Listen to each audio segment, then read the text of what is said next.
საგამოძიებო მოქმედებები ამოწურულია. გასული საუკუნის 30-იან წლებში აკრძალული ნივთიერება კამიტის საქართველოს შინაგან საქმეთა სამინისტროს არასდროს შეუძენია და არც ერთი წლის წინ მიმდინარე აქციებისას გამოუყენებია. ასეთია სახელმწიფო უსაფრთხოების სამსახურში ჩატარებული გამოძიების შედეგი. 93 მოწმე, 160-ზე მეტი საგამოძიებო მოქმედება, ამოღებული დოკუმენტაცია, ნიმუშები და ექსპერტიზის დასკვნები. ამ მტკიცებულებებს ემყარება გამოძიების შედეგი, რომელმაც ისიც დაადასტურა, რომ 4 დეკემბერს პარლამენტის მიმდებარედ ნამდვილად იყო გამოყენებული ნივთიერება, თუმცა ის აკრძალულთა კატეგორიას არ განეკუთვნება. გამოძიება დაინტერესდა შინაგან საქმეთა სამინისტროს ყოფილი და მოქმედი თანამშრომლების, ექიმების, ექსპერტების, BBC-ს რესპონდენტების, არასამთავრობო ორგანიზაციებისა და ყველა იმ ადამიანის ჩვენებით, რომლებიც შესაძლოა შემხებლობაში ყოფილიყვნენ აღნიშნულ საქმესთან. მოწმე, რომლისგანაც ჩვენების მიღება სამსახურმა ვერ შეძლო, ლაშა შერგელაშვილია. ის აკრძალული ნივთიერების შესაძლო გამოყენებაზე მიუთითებდა. შერგელაშვილი სხვა გახმაურებულ საქმეშიც ფიგურირებს. გამოძიება კი განიხილავს ვერსიას, რომლის მიხედვითაც უკრაინის სპეცსამსახურებში კონტრაქტით დასაქმებული შერგელაშვილი კავშირში იყო დიდი ოდენობით იარაღისა და ასაფეთქებელი ნივთიერებების შეძენასა და 4 ოქტომბრის მოვლენებთან. კამიტის გამოყენებაზე ბრალდების სამართლებრივი შეფასება დასრულებულია, თუმცა სახელმწიფო უსაფრთხოების სამსახური აგრძელებს გამოძიებას იმ შესაძლო დანაშაულის შესახებ, რაც უცხოეთის ორგანიზაციისთვის მტრულ საქმიანობაში დახმარებას გულისხმობს. არგუმენტად კი მოპოვებულ მტკიცებულებებს ასახელებს, რომელთა საფუძველზეც საგამოძიებო უწყება დარწმუნებულია, რომ აკრძალული ნივთიერების გამოყენების შესახებ დეზინფორმაცია მიზანმიმართულად ემსახურება საქართველოს ინტერესების დაზიანებას. ამ თემასთან დაკავშირებით დღეს ბრიფინგი გამართა ასევე პრემიერ-მინისტრმა, რომელსაც ნათია ქენქაძე ესწრებოდა და ის შემოგვიერთდება ახლა დეტალებით პირდაპირ ეთერში. ნათია, მოგესალმებით. დიახ, სწორედ 1 დეკემბერს BBC-ს მიერ გამოქვეყნებული საგამოძიებო ფილმი იყო ერთ-ერთი მთავარი თემა, რაზეც ისაუბრა დღეს საგანგებო ბრიფინგზე პრემიერ-მინისტრმა, რომელიც 1 საათის წინ გაიმართა და ირაკლი კობახიძემ კიდევ ერთხელ გაიმეორა ის ვერსია, რომელსაც მმართველი გუნდი ამბობს ამ ფილმის გამოქვეყნების დღიდან, რომ ეს ბრალდებები, რომელიც აღნიშნულ საგამოძიებო რეპორტაჟში იყო გაჟღერებული, არის უცხო ქვეყნის სპეცსამსახურების მიერ დიდი ხნის წინ გაწერილი გეგმის და სცენარის ნაწილი, რომელშიც საქართველოს მოქალაქეთა ნაწილიც ჩაერთო და მონაწილეობდა და ასევე პრემიერის თქმით მონაწილეობს ხოლმე სხვადასხვა პერიოდში მსგავს ქმედებებსა და გეგმებში და ირაკლი კობახიძე ამბობს, რომ ყველა ეს ბრალდება, რომელიც იყო გაჟღერებული, უკვე არის პასუხგაცემული სახელმწიფო უსაფრთხოების სამსახურის მიერ წარმოებული გამოძიების ფარგლებში. პრემიერის თქმით არაერთი დაუდასტურებელი და სრულ ბრალდება გაჟღერდა BBC-ს საგამოძიებო რეპორტაჟში, მაგრამ ისე თქმით ყველაზე აქტუალური და სენსიტიური თემა იყო ეგრეთ წოდებული კამიტის შესაძლო გამოყენება აქციების დარბევის დროს, რასთან დაკავშირებითაც გამოძიება, როგორც აღნიშნეთ, უკვე დასრულებულია და პრემიერ-მინისტრი აცხადებს, რომ ამ საკითხთან დაკავშირებით კითხვები არის სრულად ამოწურული, თუმცა ახლა უკვე როგორც ცნობილია გამოძიება სხვა მიმართულებით გრძელდება იმ პირთა მიმართ, რომლებიც შესაძლოა მონაწილეობდნენ უცხო ქვეყნების მხრიდან მტრულ საქმიანობაში, ხელშეწყობაში და პრემიერი ამბობს, რომ ამ მიმართულებით გამოძიების წარმართვა ასევე არის მნიშვნელოვანი. 5 დღის განმავლობაში საზოგადოება თვალსაჩინო უცხოური სპეცსამსახურების მიერ წინასწარ დაეგმულ კამპანიას საქართველოს წინააღმდეგ, რომლის მიზანი ჩვენი ქვეყნის სტაბილურობის შერყევა და საქართველოს რეპუტაციის დაზიანება იყო. ქვეყნის შიგნით ამ კამპანიაში აქტიურად ჩაერთვნენ ჩვეული ეჭვმიტანილები, ანუ უცხოური აგენტურა, რადიკალური პარტიების, რადიკალური მედია საშუალებების, რადიკალური NGO-ებისა და რადიკალი პოლიტიკური აქტივისტების სახით.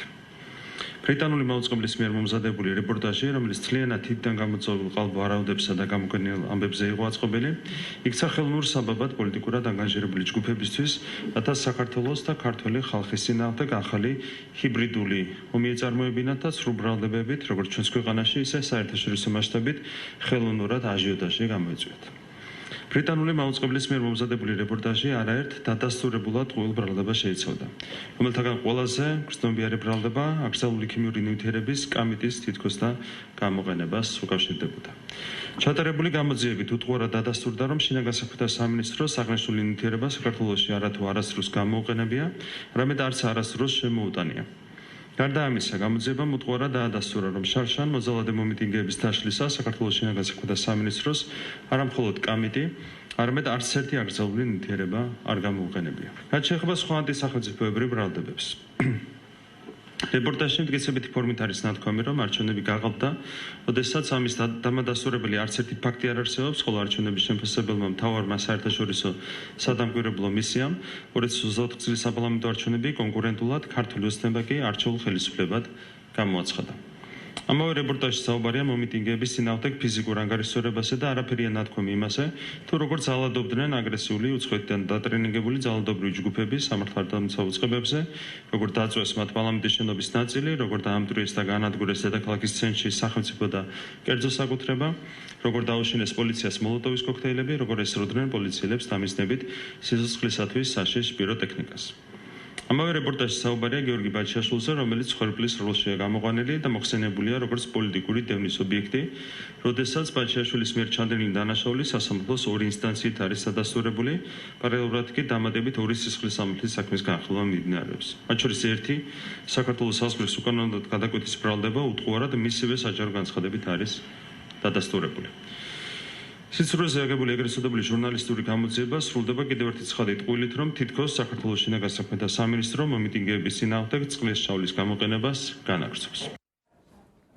ქლორობენზილიდი მალონონიტრილი ეს არის იმ ნივთიერების სახელი, რომელიც სახელმწიფო უსაფრთხოების სამსახურის ინფორმაციით გამოყენებული იყო გასული წლის დეკემბერში, კონკრეტულად 25 დეკემბერს აქციის მონაწილეების წინააღმდეგ და სხვა ნივთიერების გამოყენება სახელმწიფო უსაფრთხოების სამსახური გამოძიებაზე დაყრდნობით კატეგორიულად უარყოფს. გამოძიება მოიცავდა 160 საგამოძიებო ქმედებას 96 მოწმის გამოკითხვას, მათ შორის იყვნენ აქციის მონაწილეები, ის პირები, ვინც სამედიცინო კვლევებში მონაწილეობდნენ და შესაბამისად დაზარალებულები იყვნენ აქციის მიმდინარეობის დროს, ასევე პირები, რომლებიც მონაწილეობდნენ BBC-ს საგამოძიებო ფილმში. დღეს კადრები გაავრცელა უწყებამ, სადაც ეს კასრი არის ნაჩვენები, რომელშიც ეს ნივთიერება ინახებოდა, რომელიც ამოიღეს განსაკუთრებულ დავალებათა დეპარტამენტის ბაზიდან. სხვა დამატებითი კადრები თუ ექსპერტიზის პასუხები დღეს ინფორმაციას არ გაუცელებია, თუმცა ისინი ამბობენ, რომ გამოძიების მთავარი მტკიცებულება არის ქიმიური ექსპერტიზის პასუხები, რომელთაც გინდება სწორედ რომ აღნიშნული ნივთიერება იყო მხოლოდ გამოყენებული აქციის დაშლის დროს და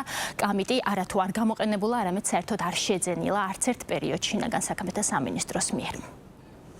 დადგინდა, რომ 2024 წლის დეკემბრის პირველ რიცხვებში, კერძოდ 4-5 დეკემბრის ღამით მასების მართვისთვის გამოყენებული იქნა ნივთიერება ქლორობენზილიდი მალონონიტრილი, რომლის გამხსნელადაც გამოიყენეს ნივთიერება პრომილენ გლიკოლის ხსნარი. აღნიშნული ნივთიერებებიდან არც ერთი არ განეკუთვნება აკრძალული ნივთიერებების კატეგორიას. ასეთია სახელმწიფო უსაფრთხოების სამსახურის პასუხი ბოლო კვირის ერთ-ერთ ყველაზე აქტუალურ კითხვაზე. რა ნივთიერება გამოიყენა შინაგან საქმეთა სამინისტრომ გასული წლის ნოემბერ-დეკემბერში გამართული მასობრივი საპროტესტო აქციების დაშლისას. BBC-ს საგამოძიებო ფილმში გაჟღერებული ვერსია, რომ ეს აკრძალული ნივთიერება, ეგრეთ წოდებული კამიტი შეიძლება ყოფილიყო, უწყებამ დღეს გამოძიებაზე დაყრდნობით ოფიციალურად უარყო. სუსის უფროსის მოადგილე ამბობს, რომ ბრომობენზილ ციანიდი, იგივე კამიტი, საქართველოს შინაგან საქმეთა სამინისტროს არათუ გამოუყენებია, არც არასდროს შეუძენია. გამოძიების ინფორმაციით, რომელიც მოწმეთა გამოკითხვების გარდა შინაგან საქმეთა სამინისტროს და საბაჟო დეპარტამენტიდან მოპოვებულ დოკუმენტებსა და განსაკუთრებულ დავალებათა დეპარტამენტის ბაზიდან ამოღებული კვლევის ნიმუშების ქიმიური ექსპერტიზის შედეგებს ეყრდნობა შინაგან საქმეთა სამინისტროს მიერ 2007 და 9 წლებში კოდ UN 3439-ის ქვეშ შეძენილი და აქციაზე გამოყენებული ნივთიერება ქლორობენზილიდი მალონონიტრილია. აღნიშნული ნივთიერება შინაგან საქმეთა სამინისტროს მიერ შეძენილია ებრაული კომპანიიდან 2007 წლის 17 დეკემბერს და 2009 წლის 27 მარტს გამხსნელ ნივთიერება ტრიქლორეთილენთან ერთად. მას ტრანსპორტირებისას მინიჭებული ჰქონდა საერთაშორისო გადაზიდის კოდი UN 3439, ხოლო გამხსნელ სითხეს გადაზიდის კოდი UN 1710. ჩატარებული ქიმიური ექსპერტიზის მიხედვით, გამოძიების მიერ შინაგან საქმეთა სამინისტროს განსაკუთრებულ დავალებათა დეპარტამენტიდან ამოღებული ნივთიერებები წარმოადგენენ: პირველი, ქიმიური ნივთიერება ქლორობენზილიდი მალონონიტრილი, მეორე, ქიმიური ნივთიერება ტრიქლორეთილენი, ამ შემთხვევაში საუბარია ჩამოწერილ ნაშთზე 880 ლიტრის ოდენობით და მესამე ქიმიური ნივთიერება პრომილენ გლიკოლი. გამოძიებით ასევე დადგენილია, რომ BBC-ს მიერ მომზადებულ სიუჟეტში მოხსენებული საერთაშორისო გადაზიდვის კოდებით UN 34-39 და UN 1710 შინაგან საქმეთა სამინისტროს გარდა სხვადასხვა ქართულ ორგანიზაციას, მათ შორის ავერსი რაციონალს, GPC-ს, რუსთავის აზოტს და სხვებს ბოლო 20 წლის განმავლობაში 606-ჯერ აქვთ შემოტანილი ათეულობით სხვადასხვა დასახელების სამოქალაქო, საწარმოო და სამედიცინო დანიშნულების ტვირთი. სახელმწიფო უსაფრთხოების სამსახურში აღნიშნავენ, რომ ეგრეთ წოდებული კამიტის გამოყენებაზე არც მათ მიერ გამოკითხულ მოწმეებს მიუთითებიათ, რომელთა შორის აქციების დროს დაზარალებული პირები და საგამოძიებო რეპორტაჟის რესპონდენტებიც იყვნენ.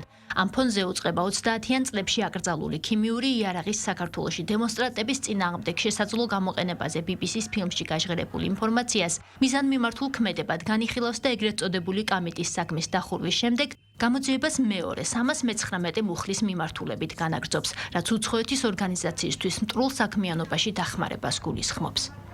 გამოძიების მიერ მოპოვებული უტყუარი მტკიცებულებები გვაძლევს დასკვნის გამოტანის საფუძველს, რომ BBC-ს ფილმში გახმოვანებული ინფორმაციები საქართველოში ეგრეთ წოდებული ქიმიური იარაღი კამიტის მომიტინგეთა წინააღმდეგ გამოყენების შესახებ არის სრული და მიზანმიმართული დეზინფორმაცია და ემსახურება საქართველოს ინტერესების დაზიანებას, რაშიც სამწუხაროდ საქართველოს მოქალაქეებიც არიან ჩართულები. და BBC-ს ფილმის ავტორებთან ერთად მათი მოქმედებები ატარებს კარგად დაგეგმილ, ორგანიზებულ და კამპანიურ ხასიათს საქართველოს წინააღმდეგ კონკრეტული მტრული მიზნების მისაღწევად.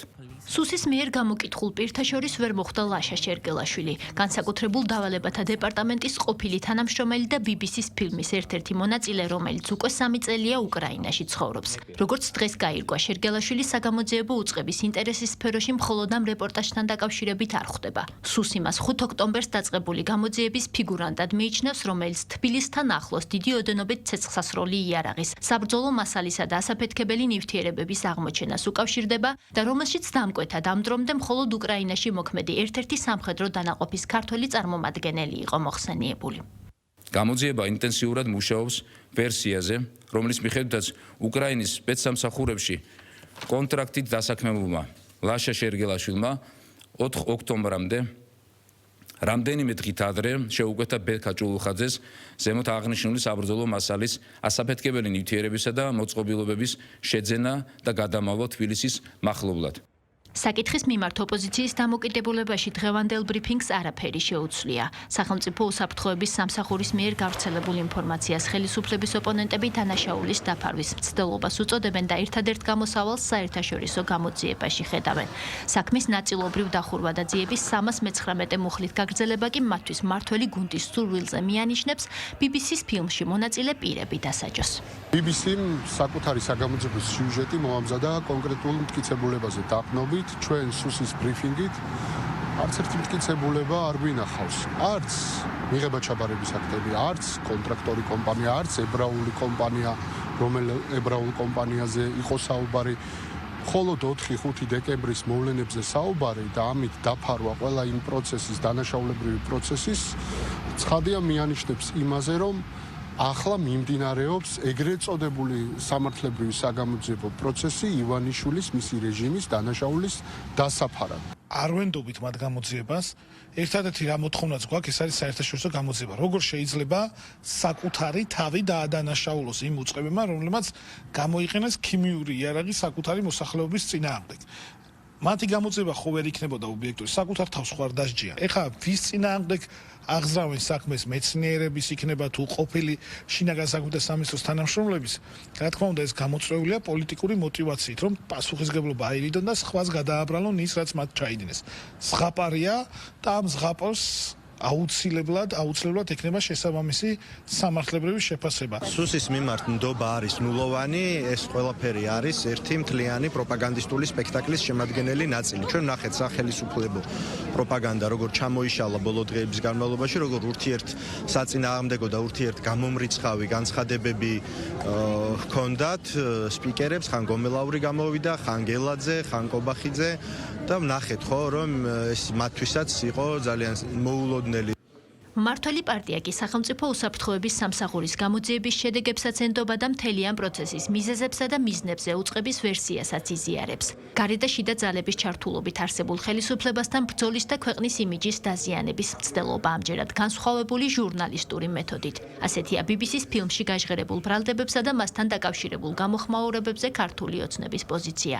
სწორედ ამ გეგმის ნაწილად მიიჩნევენ რეპორტაჟში ერთ-ერთ წყაროდ ლაშა შერგელაშვილის გამოჩენასაც, რომელსაც სუსის მიერ ეჭვმიტანილად დასახელების შემდეგ ქართული ოცნების წარმომადგენლები აგენტადაც მოიხსენიებენ. ძალიან საინტერესო არის ამ ადამიანის როლი ზოგადად 4 ოქტომბერთან დაკავშირებით და სუსმამასთან დაკავშირებით გააკეთა უკვე განცხადება, გამოძიება დაწყებულია და ბარავის არ გაუკვირდება, რომ გამოიკვეთოს მისი ბრალეულობა და დასტურდეს, რომ პარალელურად კიდევ აჟიოტაჟი შემოეტანა და რაღაცა დივერსიული აქტები განეხორციელებინა საქართველოში. ჩვეულებრივი აგენტი არის, რომელიც უცხო ძალებს ემსახურება და ძალიან სამწუხაროა, რომ მან უღალატა შინაგან საქმეთა სამინისტროს, უღალატა თავის ქვეყანას, თუმცა ჩვენ ტყუილად ესეთ ადამიანებს უსამშობლოებს არ ვეძახით, ისინი ეთნიკურად არიან ქართველები, სამწუხაროდ მხოლოდ დანარჩენი ემსახურებიან უცხო ძალებს. როდესაც უცხოეთის სპეცსამსახურების მიერ პირდაპირ დავალებით და მართვით BBC ავრცელებს დეზინფორმაციას, რომელიც მიზანმიმართულია, რომ პირდაპირ ჩვენი ქვეყნის რეპუტაცია იყოს დაზიანებული, რა თქმა უნდა, სპეცსამსახურებს უნდა ჩაეტარებინათ გამოძიება და შედეგიც ვნახეთ. შედეგი არის ის, რაც რა თქმა უნდა ცნობილი იყო ისედაც საზოგადოებისთვისაც და ერთი წამითაც კი საზოგადოების აბსოლუტურ უმრავლესობას არც კი დაუჯერებია, რომ 1930 წლის შემდეგ და 30 წლების შემდეგ აკრძალული ნივთიერება საქართველოში ვერ მოხდებოდა და ერთი მნიშვნელოვანი ფაქტია, რომ ისეთ ისევ გამოძიების შედეგად დადასტურდა, რომ შინაგან საქმეთა სამინისტროს შეძენილი აქვს ნივთიერება, რომელიც გამოყენებული არის და გამოიყენება სხვადასხვა ქვეყანაში. სამი საოცრება ჩვენს ქვეყანაში ბოლო წლების განმავლობაში მიმდინარე საოცრებების სერიიდან. პირველი სააკაშვილი დემენციისაგან სრულად განიკურნა. მეორე საარჩევნო უბნებზე ძვირფას ქურქში გამოწყობილმა ქალბატონებმა დაჟინებული მზერით 400,000 ხმა გააყალბეს. მესამე ქიმიური თავდასხმის დროს კამიტით მოწამლული აკაცუკი 1 წლის თავზე მოვლენებს პირდაპირ ეთერში იხსენებს. დაზარალებული მხოლოდ თუთიყუში დარჩა, რომელსაც ბუმბული დასცვივდა. 1 დეკემბერს BBC-ს ჟურნალისტური გამოძიების გამოქვეყნების შემდეგ 2 მუხლით დაწყებული გამოძიების ფონზე ხელისუფლებამ მედია ორგანიზაციის მიმართ რეაგირებაც დააანონსა. ქართული ოცნება ბრიტანულ კომუნიკაციების კომისიას მიმართავს და საერთაშორისო სასამართლოში დავის დაწყებასაც არ გამორიცხავს.